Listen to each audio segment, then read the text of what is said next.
हमेशा एक रूप से यहाँ विद्यमान रहूंगा, मौजूद रहूंगा, इसलिए मेरा नाम स्थाणु होगा और मुझे स्थानवीश्वर के नाम से भी लोग जानेंगे और मैं यहाँ हमेशा रहूंगा। तो स्थाणु महादेव हमेशा यहाँ पर विराजमान रहते हैं। उन्हीं के भाग में भवानी रूप से पार्वती जी विराजमान रहते हैं और सरस्वती भी यहाँ पर हमेशा विराजमान रहती है।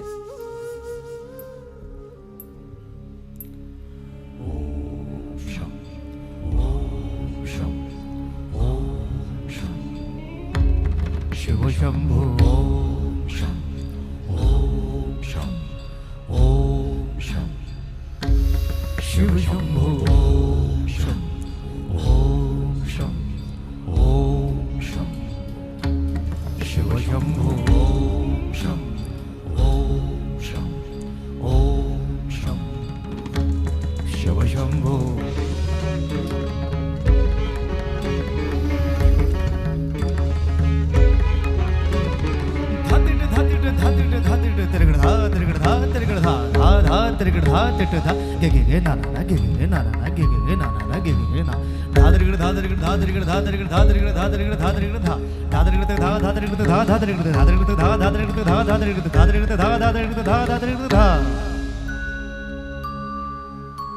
जटाटवी गलज्जल प्रवाह पावितस्थले गलेवलम्ब्य लम्बिताम्बुजङ्ग तुङ्गमालिका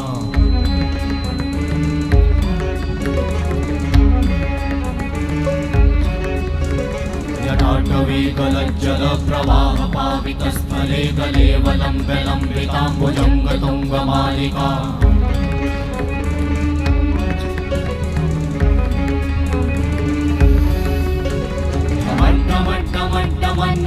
वट्टमर्वयं चकार चण्डताण्डवं तनोतु नः शिव शिवं शिव शिवं शिव शिवं शिव शिवं शिव शिवं शिव शिवं शिव शिवं शिव शिवं।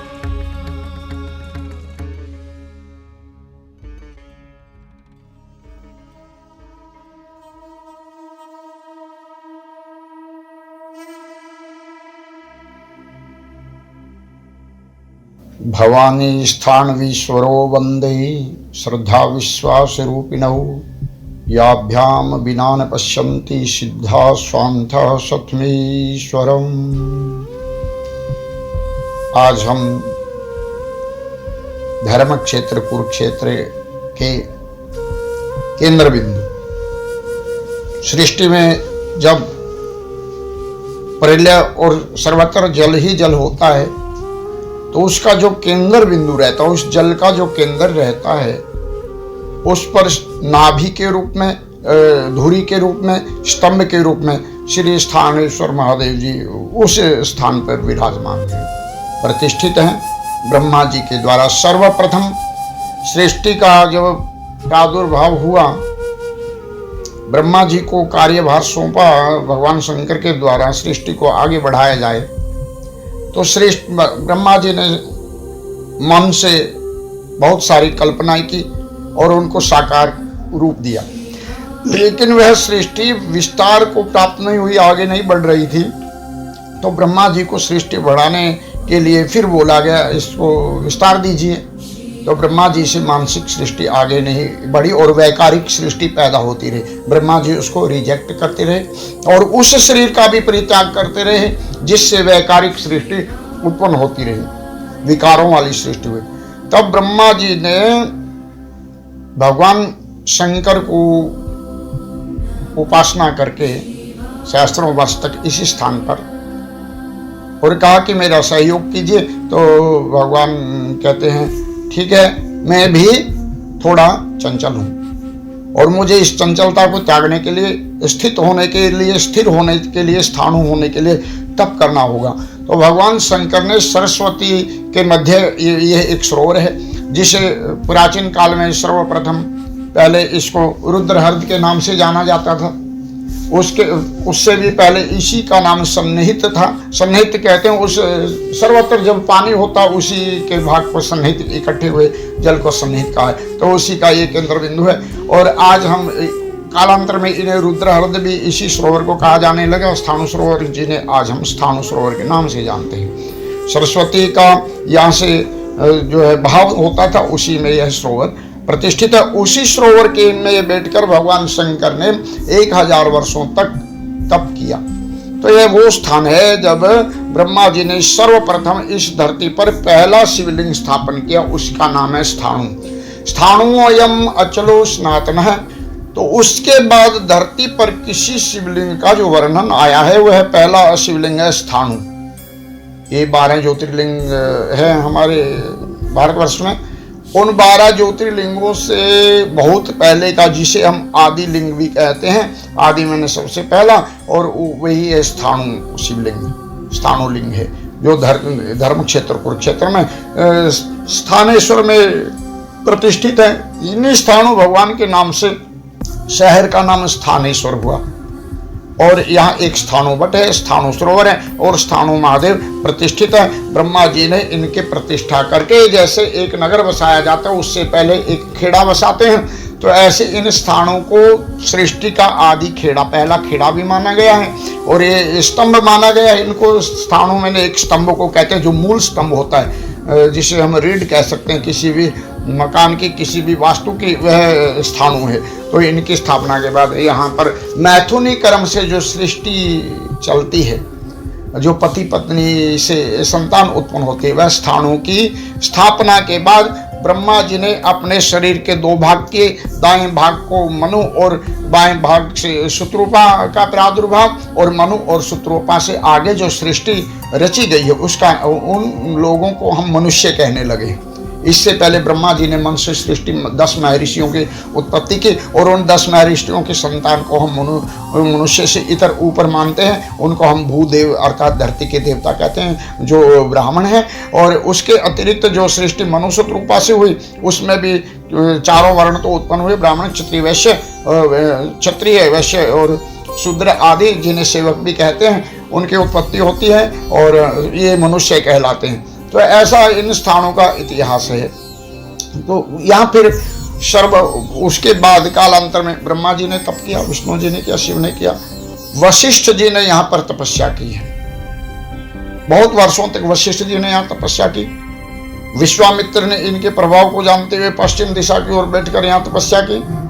दधीचि ऋषि ने यहाँ तप करके वज्रदेह प्राप्त किया। मार्कंडेय जी भी यहाँ पर आए। बाल खिले जो आदि ऋषि हैं वो सबसे पहले वो यहाँ पर आए और अन्य ऋषि गण भी आए। इन स्थानों के प्रभाव को मानते जानते हुए जिसको पता चलता था वह स्थानों के दर्शन करने आता और अपने नाम से यहाँ शिवलिंग की स्थापना भी करता। यहाँ पूजन करके खरदूषण भी यहाँ 8,69,000 वर्षों से पहले रावण ने यहाँ पर पूजन किया और पूजन के उपरांत थानेसर में एक गोकर्ण नाम के शिवलिंग की उन्होंने स्थापना की थी। खरदूषण ने तप किया, पूजन किया। नारद जी यहाँ पर आए, अन्य ऋषिगण सब यहाँ पर आए और 5156 वर्ष पहले, आज हम 31 मार्च 2021 को यह वार्ता कर रहे हैं, तो 5156 वर्ष पूर्व भगवान श्री कृष्ण ने पांडवों को महाभारत में गीता का उपदेश देने से पहले भगवान श्री कृष्ण ने यहाँ पांडवों को लेकर आए और स्थाणु शिवलिंग का उनसे पूजन कराकर और फिर जाकर युद्ध के क्षेत्र में गए और वहाँ गीता का उपदेश किया। यह वह स्थान है। और ऐतिहासिक दृष्टि से हम देखते हैं तो इन पर 24 आक्रमण यहाँ पर हुए हैं। स्थानेश्वर पर 24 आक्रमण हुए। अंतिम मुगलों का आक्रमण यहाँ अब्दाली के सैनिकों द्वारा किया गया है और पानीपत के तीसरे युद्ध से पहले इनका जीर्णोद्धार मराठा सरदार जो एक प्रतिष्ठित ब्राह्मण थे महाराष्ट्र के, उन्होंने सदाशिवराव बाहू ने, जो बाजीराव पेशवा के जो है भतीजे लगते थे, छोटे भाई चिम्मा जी के लड़के हैं, उन्होंने इनका जीर्णोद्धार अंतिम बार कराया था, जो 5.5 फुट की चौड़ी दीवार है और इतना बड़ा इस शिवालय में गर्भगृह है, अन्यत्र देखने को नहीं मिलता है। तो उन्होंने कराया और ऊर्ध्व का जो भाग है उसके बाद उसका जीर्णोद्धार हुआ है। हमारे महाराज जी ने 1984 में इसके गुंबद को जो है विस्तार दिया और उस पर एक स्वर्णमय 14 फुट के सोने के त्रिशूल आकार के कलश की स्थापना की है। तो ऐसा ये स्थाणु महादेव ऐतिहासिक दृष्टि से, पौराणिक दृष्टि से वामन पुराण में इनके बारे में बहुत कुछ लिखा है। बहुत सारे अध्याय वामन पुराण में स्थाणु के बारे में आए हैं और वैदिक, पौराणिक, ऐतिहासिक समस्त इतिहास को अपने में समेटे स्थाणु भगवान यहाँ केंद्र पर विराजमान होकर सबसे पहले विराजमान होते हैं और अंत में प्रलय आने तक केंद्र सबसे सुरक्षित रहता है। वह केंद्र, वह नाभि, यह स्थाणु महादेव है। तो ऐसे स्थाणु महादेव जो कहते हैं इनका एक बार भी दर्शन कर लेता था, पहले ब्रह्मा जी ने जब स्थापना की तो वह मुक्त हो जाता था। पूरे जीवन में कुछ भी करे वह मुक्ति को प्राप्त हो जाता। तो सब एक बार दर्शन कर जाते तो मुक्त हो जाते। ब्रह्मा जी को फिर चिंता हुई आगे सृष्टि कैसे बढ़ेगी, तो इसलिए फिर कम प्रभाव वाले ऐसे 1-2 बार शिवलिंगों का उन्होंने तब्दील किया।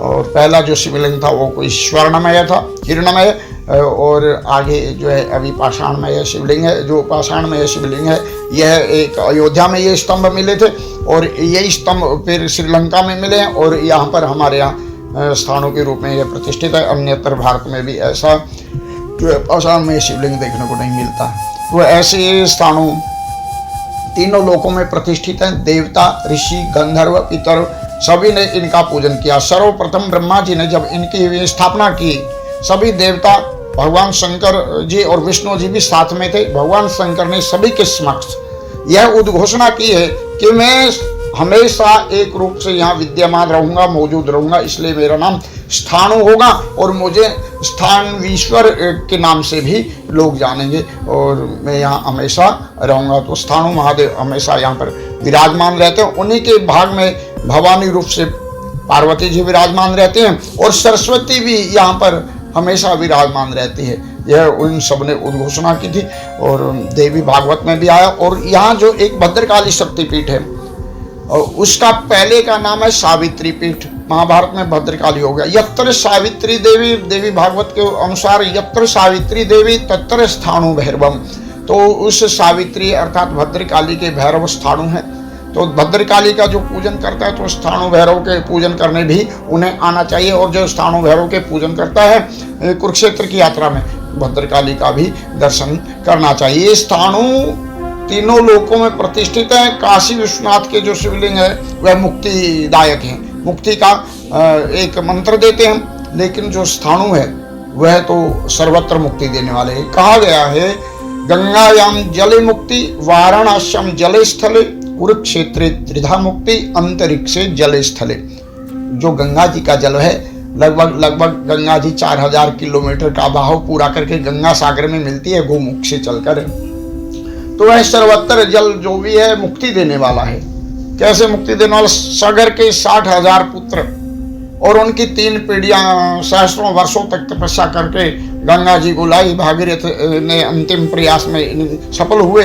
तो वह जब गंगा सागर में पहुंचे तो सागर के पुत्र जो भस्मीभूत होकर वहां बिखरी पड़ी थी, उनकी हड्डी पंसली जो भी, वह गंगा जी के स्पर्श से मुक्त हो गए और दिव्य देह होकर स्वर्ग चले गए। तो गंगा जी का जल सर्वत्र मुक्ति देने वाला है। वाराणस्याम जल स्थले, बनारस जिसे हम काशी जी कहते हैं, वहाँ गंगा जी भी हैं और वहाँ का स्थल भगवान शंकर का अभिमुक्त क्षेत्र है, क्रीड़ा क्षेत्र है। वहाँ का धरती और जल दोनों मुक्तिदायक है। कुरुक्षेत्र त्रिधा मुक्ति, अंतरिक्ष जल स्थल।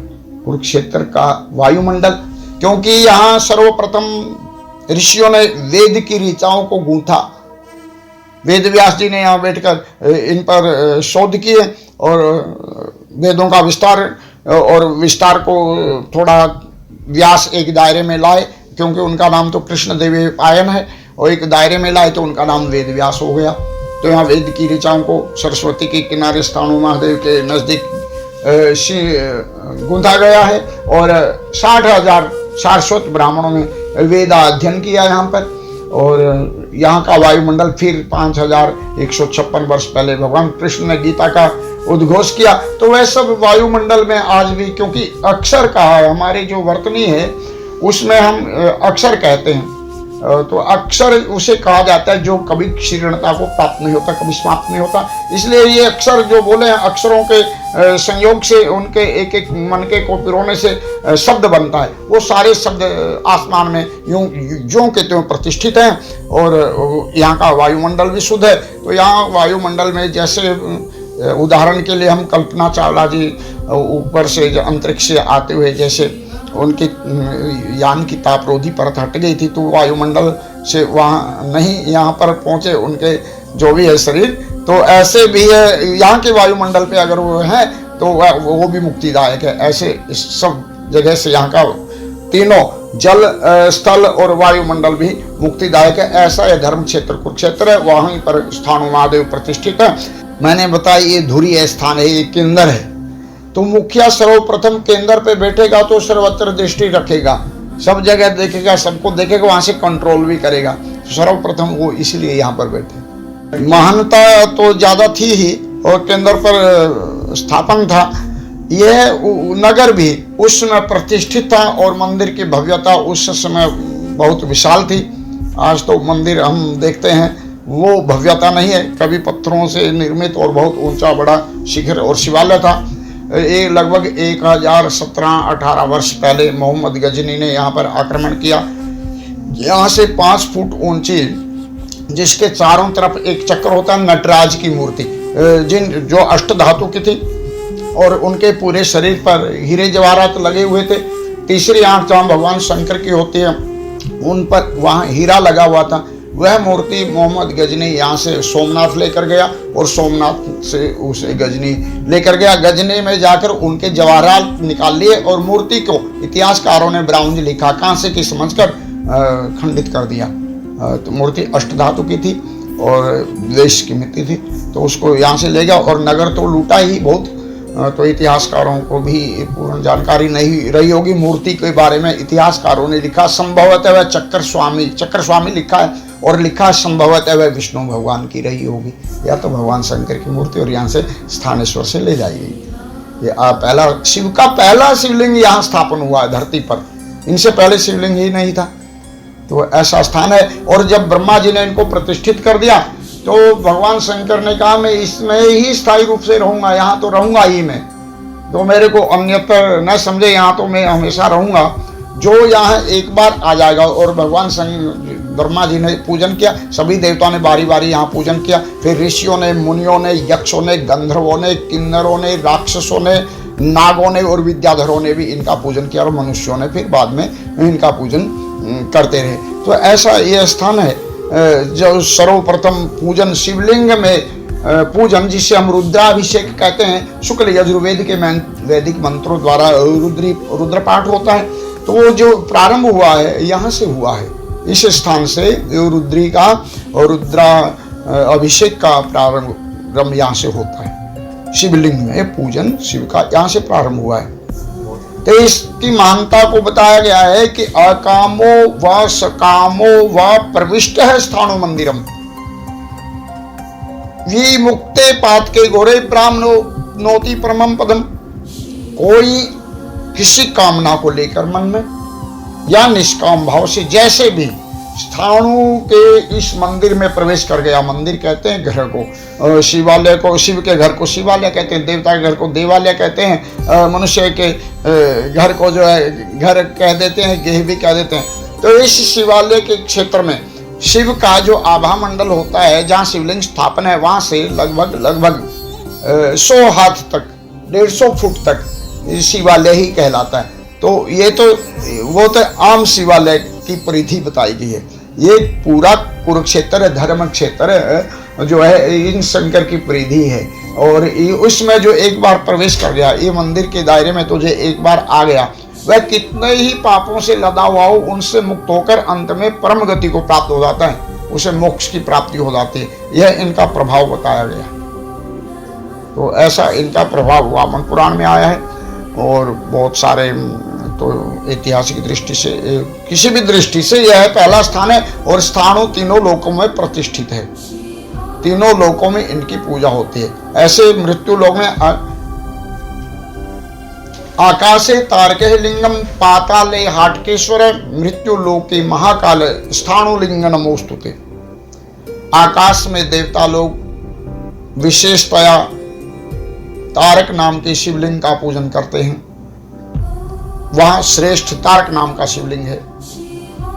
पाताल में जो है राक्षस आदि हाटकेश्वर नाम के शिवलिंग का पूजन करते हैं। मृत्यु लोक में के प्राणी मनुष्य उज्जैन के महाकाल को विशेष समझकर उनका पूजन करते हैं। लेकिन तीनों लोकों के प्राणियों के लिए इन तीनों की शक्ति भी स्थाणुलिंग नमोस्तुते, त्रयलिंग नमोस्तुते कहा, वो स्थाणुलिंग नमोस्तुते इस स्थानों में समाहित है। तीनों लोकों में सबसे ज्यादा मुक्ति देने वाला जो है ये स्थाणु नाम का शिवलिंग है। स्थाणु कहते हैं स्थायी रूप से रहने वाले को, और स्थायी रूप से तो वही रहेगा जो केंद्र पर स्थापन है और सबसे पहले आया और सबसे अंत तक रहता है। ये स्थाणु यहाँ सृष्टि का जो काल चक्कर चलता है ना, उसमें जब प्रलय हो जाते हैं और सहस्रों अरबों वर्षों तक सारी सृष्टि को अपने में विलीन करके सो जाते हैं, आंखें बंद कर लेते हैं। और जब इनका विस्तार होता है एक हो जाते हैं, सबको अपने में समेट कर एको हम भविष्याम में हम, जब इनकी इच्छा होती है मैं बहुत हो जाऊं तो उस सृष्टि को बाहर निकालना शुरू कर देते हैं, उसका विस्तार कर देते हैं। तो यहाँ वो स्थाणु रहते हैं, काल की गणना करते हैं वो, इसलिए इनको महाकाल का भी कहा गया है। भगवान का एक नाम है महाकाल, वो काल की गणना करते हैं। तो इसलिए ये स्थाणु महाकाल के रूप में काल की गणना करते हैं। जो उज्जैनी के महाकाल है वो कर्क रेखा पर स्थापन है, और ये स्थाणु तो केंद्र पर स्थापन है। भूमध्य रेखा का जो हिस्सा है उसी पर स्थापन है। पहले ग्रीनविच को केंद्र मानकर ज्योतिषी गणना करते थे, आजकल करते हैं। वो सर्वप्रथम और पहले इन स्थानों को केंद्र मानकर ज्योतिषीय गणना की जाती थी, जो स्टिक बैठती थी। तो ये वो केंद्र है, इस पूरी धरती का जो केंद्र बिंदु है ना, स्थानु है, जल सहित ये स्थानु है। तो ऐसा इनका स्थानों का महात्मा है। तो इनके प्रभाव को जानते हुए सभी ने इनका पूजन अर्चन किया है, और स्थानों यहाँ तीनों लोगों में पूजित हैं और हमेशा सर्वत्र रहेंगे। और जो इनकी एक बार दर्शन और पूजन कर लेता है, सारे तीर्थों की यात्रा करने के बाद जो स्थानों की यात्रा कर लेता है तो उसकी सारी यात्राएं संपन्न हो जाती हैं। ये अविमुक्त क्षेत्र है, धर्म क्षेत्र, कुरुक्षेत्र। इसीलिए इस क्षेत्र का भगवान कृष्ण और अन्य आचार्यों के जो है मंत्रणा से कुरुक्षेत्र भूमि का चयन किया गया कि कोई वहाँ वीरगति को प्राप्त होगा। ऐसे तो स्वर्ग चला जाता है, कोई भी युद्ध में मारा जाता है, लेकिन कोई भागता हुआ मारा जाए, कोई भयभीत होकर मारा जाए तो उनका क्या होगा? यहाँ सबकी गति हो जाएगी। अब घोड़ा है, हाथी है, अन्य जानवर भी थे, बैल भी थे, भैंसे भी रहे होंगे, क्योंकि युद्ध सामग्री ढोने के लिए सप्लाई कोर भी होती थी। तो वो जो ऐसे भयभीत होकर मारे जाएंगे उनकी क्या गति होगी? तो इसलिए इसे धर्म क्षेत्र कुरुक्षेत्र का चुनाव किया गया। यह सर्वत्र गति देने वाला, मुक्ति देने वाला क्षेत्र है, इसीलिए भी इसका चुनाव किया गया था। तो ऐसा क्षेत्र है ये कुरुक्षेत्र। तो हम आज श्री स्थानेश्वर महादेव मंदिर, जिनको हम श्री स्थानवीश्वर महादेव मंदिर भी कहते हैं, धर्म क्षेत्र कुरुक्षेत्र में स्थानेश्वर में बैठे और यह चर्चा कर रहे हैं। मैं इस स्थान पर सेवक के रूप में, ऐसे मुझे प्रबंधक कहते हैं, प्रबंधक के रूप में मैं यहाँ पर विराजमान। मेरा नाम स्वामी रोशनपुरी और मैं इन भगवान स्थानों का सेवक, और मैंने अपना पूरा जीवन इस स्थानों भगवान की सेवा में समर्पित कर रखा है और मैं यहाँ सेवा करता रहूँगा। तो यहाँ पर मेरी प्रार्थना है कि जो भी भगवान शिव के भक्त है या जो भी नहीं है, वह भी एक बार स्थानों का दर्शन और रुद्राभिषेक अवश्य करें और अपने जीवन को सफल करें। हम कहीं भी कितना भी आधुनिकता की ओर जा लें, शांति कहीं प्राप्त होने वाली नहीं। लेकिन ये जो भौतिक पदार्थों की ओर, भौतिकता की ओर हम जा रहे हैं, इसमें से समय निकाल कर देवार्चन की ओर जरूर जाएं। ये हमारी सनातन परंपरा है, पद्धति है। और बाहर के लोग जो है वेस्टर्न कल्चर को अपनाने वाले लोग, पश्चिम सभ्यता के लोग आज जो है सनातन धर्म के इस वैज्ञानिक परिकल्प को मानते हुए हमारे संस्कारों को ग्रहण कर रहे हैं, लेकिन हमारे जो लोग हैं पश्चिम सभ्यता की ओर विमुख हो गए हैं। तो उनसे मैं यही कहना चाहूँगा कि आज का जो विज्ञान आप देख रहे हैं, जिस पर आप इतराते हैं और बहुत अपने आप को बड़ा गौरवान्वित महसूस करते हैं कटे फटे कपड़े पहनकर, ये हमारी संस्कृति में दरिद्रता का परिचायक और प्रतीक है। कृपया इनसे आप बाहर निकलिए। और जो आज का विज्ञान है वो हमारे ऋषि मुनियों को परावैज्ञानिक जिन्हें हम कहते थे, उनके विज्ञान का 2.5% है। कितने परसेंट? 2.5% है। सर्वप्रथम ब्रह्मा जी की 9वीं पीढ़ी में मैंने देखा, ब्रह्मा जी की 9वीं पीढ़ी में महाराज वेन के मृत देह से महाराज पृथु का जन्म हुआ है। यह ब्रह्मा जी की 9वीं पीढ़ी है। क्लोन से मृतक देह के बाईं हाथ की एक कोशिका ली गई, उससे एक बोना आदमी पैदा हुआ, उसको रिजेक्ट कर दिया गया। यह गद्दी पर नहीं बैठ सकता, अपाहिज है, किसी का अंग भंग है और किसी के अतिरिक्त अंग है, कोई कद में छोटा है, को रूप है, तो वह राजा नहीं हो सकता। उस समय का यह विधान था। तो उनके फिर दाहिने हाथ की एक कोशिका में क्लोन लिया गया, उसका मंथन या उसको प्रयोगशाला में विकसित किया गया, उससे महाराज पृथु का जन्म हुआ। यह हमारी क्लोन की प्रक्रिया आज की नहीं, उस समय की है, उससे भी पहले की है। एक क्लोन का और आपको मैं उदाहरण दूंगा, रक्त बीज आपने पढ़ा होगा। माता दुर्गा ने जैसे उनको तलवार से काटा जाता तो उनके रक्त के जितने बूंद पृथ्वी पर इधर उधर गिरती तो उतने ही उन जैसे महिषासुर पैदा हो जाते हूबहू। यह भी क्लोन ही था। और परख नली से जो शिशु की प्रथा है वह तो हमारे कुंभज आदि में ऋषि जो जिन्हें हम घड़े में कहते हैं, वो उस समय परख नलियों को टेस्ट ट्यूब को पर कुंभ कहा जाता था घड़े। तो उनमें कौरव हैं, 101 कौरव हुए, तो वो भी परखनली से पैदा हुए। कुंभज ऋषि हैं, वह भी परखनली शिशु हैं। और यहाँ तो हम माता सीता का प्रादुर्भाव भी एक घड़े में बताया जाता है। तो ये परखनली की प्रक्रिया और ये जो सीता का प्रादुर्भाव हुआ है कुंभ से, घड़े से या परखनली से, रावण ने ऋषियों के रक्त को और दूसरी भाषा में कहूँ उनके तेज को संग्रहित करके एक प्रयोगशाला बनाई। उस प्रयोगशाला के अंतर्गत जनक के यहाँ उसको उस प्रकृति के उस भूमि भाग में जहाँ मनुष्य के टेम्परेचर जितना तापमान 37 डिग्री रहता है, ऐसे भाग में उसको रखा ऐसी प्रयोगशाला में, तो वहाँ उसका विकास हुआ है। यह ऐसी प्रयोगशाला में इनका प्राकट्य हुआ, जन्म हुआ है। तो ये इतनी पुरानी हमारी जो है विज्ञान है। और विज्ञान में पहले के महर्षि हमारे हुए हैं, हमारे अखाड़े के जो हैं श्री पंचायती अखाड़ा महानिर्वाणी है हमारा, उनके आराध्य देव हैं भगवान कपिल मुनि जी। कपिल मुनि का प्राकट्य भगवान का छठे नारायण का छठे रूप में। और इन कपिल मुनि जी महाराज की माता का नाम देवहूति और पिताजी का नाम करदम है।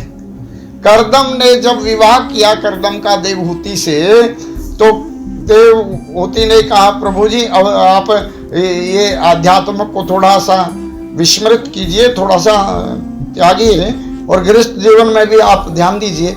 तो करदम ऋषि ने एक 3 तल्ले का विमान प्रादुर्भूत किया, बनाया, विमान बनाया।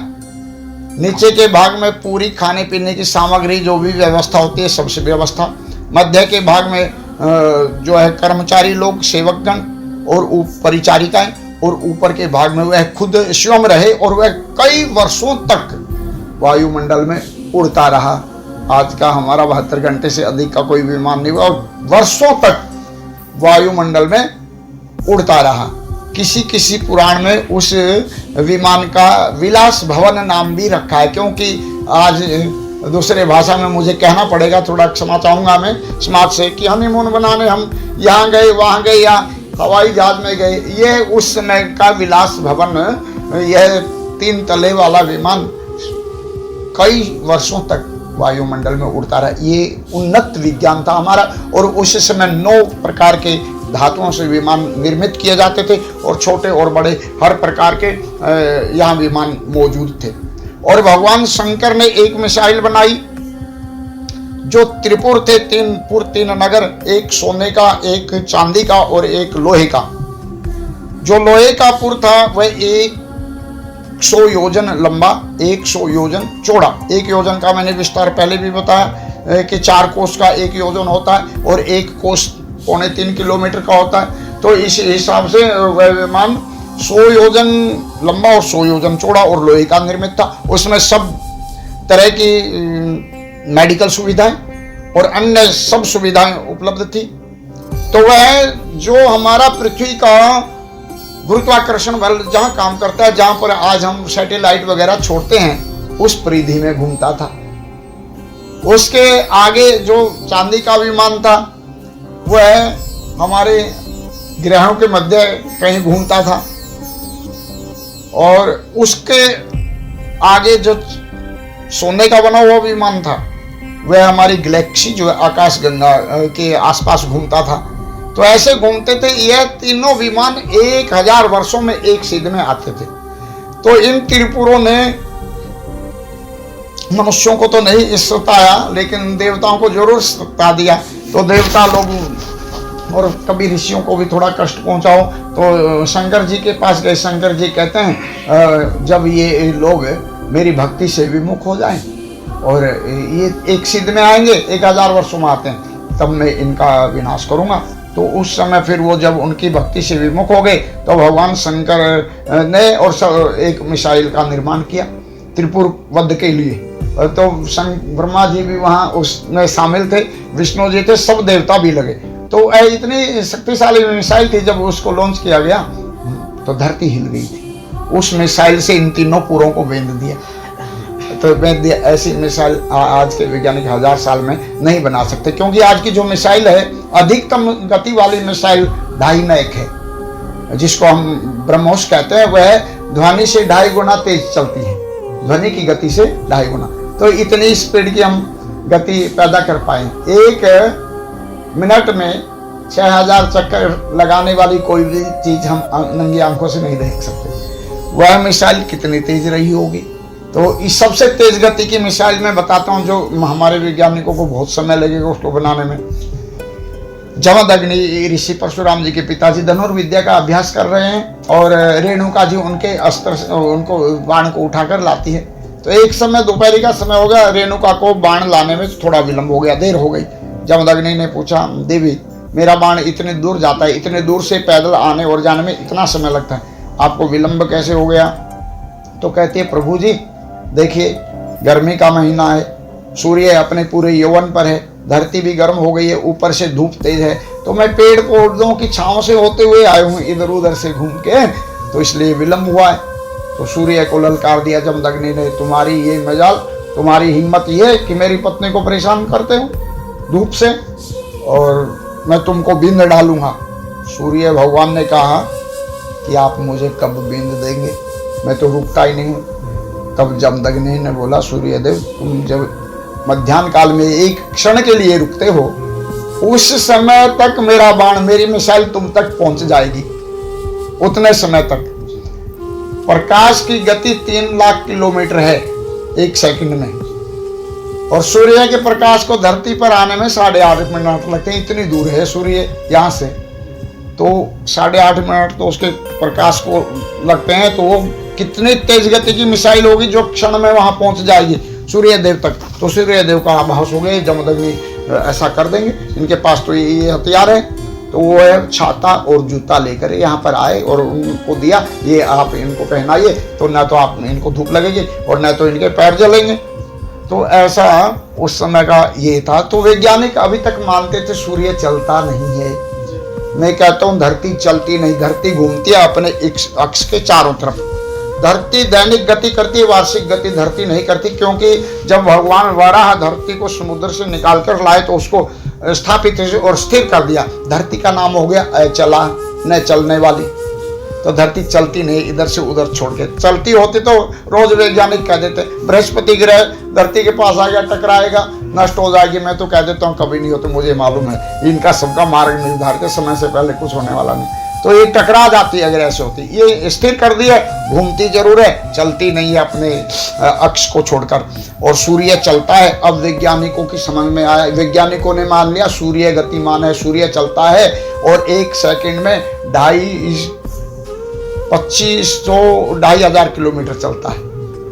ये वैज्ञानिक अब मान चुके हैं, तो अभी तक इनके समझ में नहीं आया था। तो ये हमारा इतना उन्नत विज्ञान है, आज के लोग समझे कि हमारा अध्यात्म क्या है।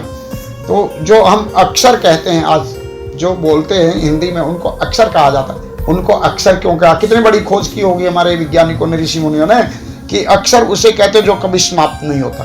और ये जो आज हम बोल रहे हैं यहाँ पर वायुमंडल में प्रतिष्ठित है, इसको जब चाहे हम पकड़ सकते हैं, हमारे पास यंत्र होंगे।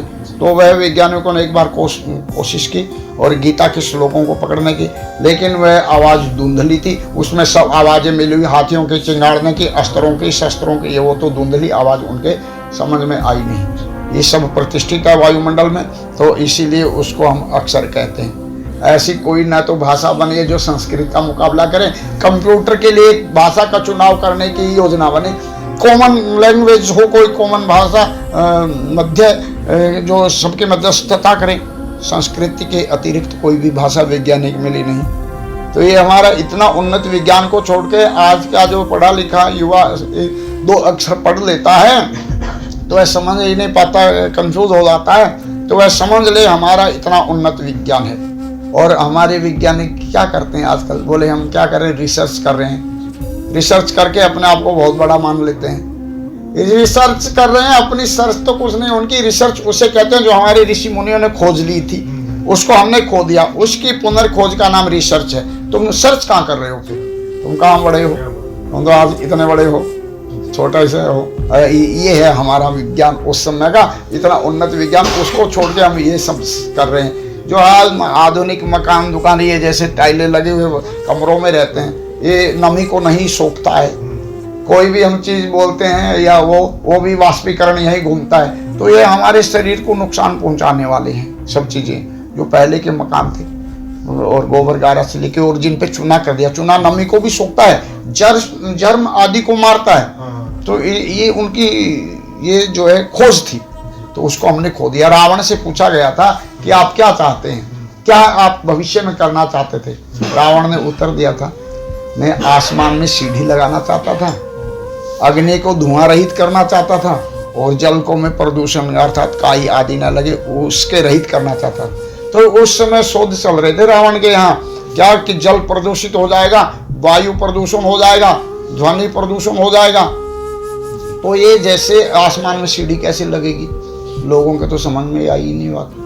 आसमान में सीढ़ी लगाने का मतलब था कि इतने छोटे रॉकेट उपलब्ध कराऊंगा कि आम आदमी भी पहुंच जाए। वह हमारा मंगल ग्रह है, 8 रुपए प्रति किलोमीटर के हिसाब से उसका खर्च समझिए, इतना आया है खर्चा। तो इससे भी सस्ती टेक्नोलॉजी उपलब्ध कराने का उनका विचार था, आम आदमी आ और जा सके, ऐसे कैप्सूल टाइप कोई चीज़, और जल प्रदूषण ना हो, ऐसी कोई चीज़ पर शोध चल रहा था। और अग्नि में धुआं ना हो, जैसे हम सोलर से चल रही हो कोई चीज़, और चाहे CNG हो या जो भी हो, ये सब नहीं होता। और हनुमान जी गए कहाँ पे? संजीवनी लेने। काल नेमी को बिठा दिया, रावण ने भेज दिया, कंफ्यूज करो इनको। तो कहते हैं वो बूटी बताई थी चमकती मिलेगी, तो काल नेमी ने एक कृत्रिम पहाड़ बना लिया, वहां बैठ गया और सारी जड़ी बूटी चमकने लगी। क्या रहा होगा? साइलेंट जनरेटर पे ये लड़ी नहीं लगा दी होगी, आधुनिक लाइट, ऐसा ऐसा कुछ लगाया होगा, कुछ तो किया होगा, या सब चमका दिया। चाहे तो ये सब विज्ञान था पहले का, और इतना उन्नत विज्ञान था कि हम उसका मुकाबला सहस्रों वर्ष में भी नहीं कर सकते। इसलिए इस आधुनिकता को छोड़कर अपने सनातन धर्म की ओर मुड़िए और उसके विस्तार और इसके विशालतम समुद्र में गोते लगाइए। एक से एक चीज़ आपको उपलब्ध होंगी, प्राप्त होंगी। इससे बढ़कर इस संसार में और कुछ नहीं है। तो मैं ये सभी से ये निवेदन करना चाहूँगा। और सर्वे भवन्तु सुखिनः, सर्वे सन्तु निरामया, सर्वे भद्राणि पश्यन्तु, मा कश्चित् दुःखभाग् भवेत्। ओम शांति शांति शांति।